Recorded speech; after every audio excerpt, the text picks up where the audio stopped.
She traded herself for shelter, but the lonely Comanche gave her a home, a heart, and a future no one else had ever offered her.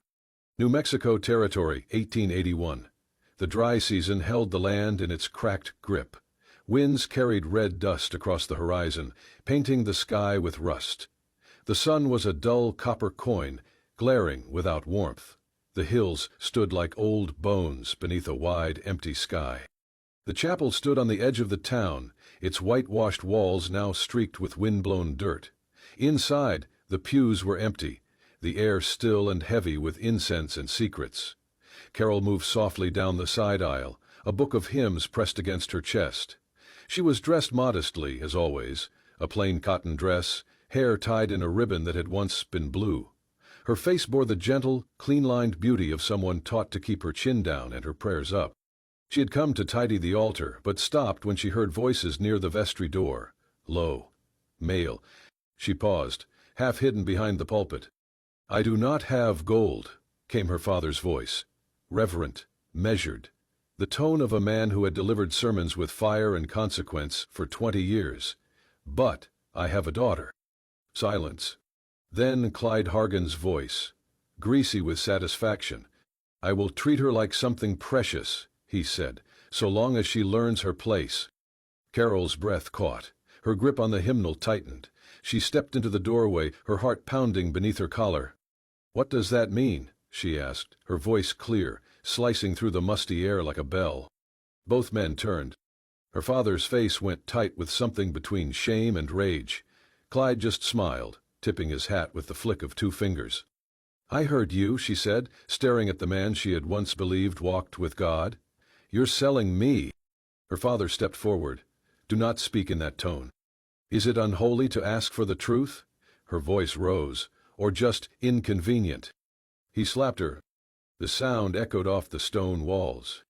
She staggered back, hand to her cheek. He did not look sorry. "Suffering," he said, "is the cost of salvation. You will do your duty, as your mother did before you." Carol's eyes filled, not with tears, but with clarity. "No," she said, breathless. "Not like this." That night, under a half-moon drowned in dust, she was led to a carriage. 2 of Clyde's hired men stood by, eyes hard beneath brimmed hats. She wore her Sunday dress and carried nothing. Her father did not kiss her goodbye. The wheels turned. The town faded. Hours passed. Desert stretched endlessly on both sides, dry and waiting. She watched the driver, the shape of him hunched in the lantern light, and felt the panic building in her chest. Her fingers curled into fists, her breath quickened. Then she moved. With a cry like an animal, she threw herself from the carriage. The impact tore her dress, her knees hit gravel. She rolled, dust in her mouth, in her eyes, pain burning along her arms and back. The carriage kept going.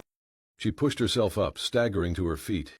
Blood ran from a cut on her brow. Her ankle twisted with each step.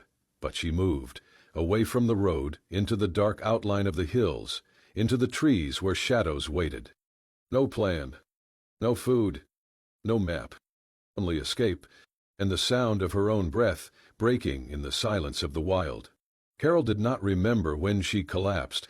Somewhere between pain and nightfall, her legs had given way beneath her.